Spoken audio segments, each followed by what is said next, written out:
This question is from Kristin. Why don't we have a homeless shelter that can accommodate the homeless?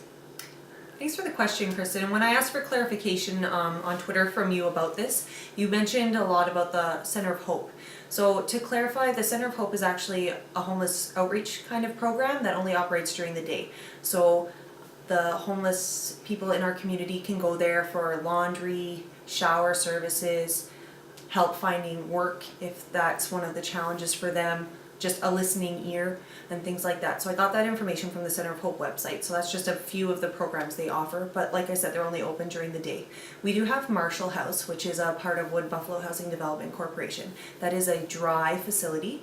So if you're homeless and you want to go there, they have 100 beds, and currently about 30 of those beds are filled every night, but you cannot be under the influence of drugs or alcohol.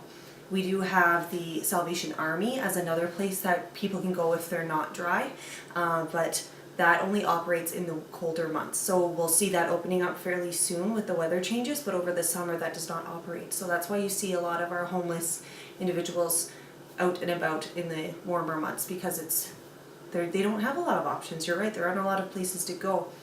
But one of the solutions, and something that has been working, is called the Housing First program. So it looks at giving homeless individuals housing first before they address any of the other issues as to why they're homeless, because they feel like the first thing you can do is give an individual security in where they're living. So a roof over their heads takes away a big area of stress and can help them focus on themselves. So looking at if they have addictions, or if it's mental illness, or if it's simply just they lost their job and they don't know what to do because housing was so high and they lost their way.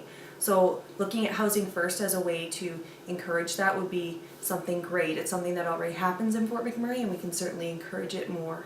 We have a lot of gap housing programs, which means going between affordable housing and the actual market price. So in Fort McMurray, market value is a lot.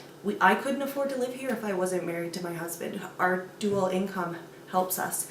But if I was here alone as a teacher on my salary, I couldn't afford to live in Fort McMurray. I'd be below the poverty line.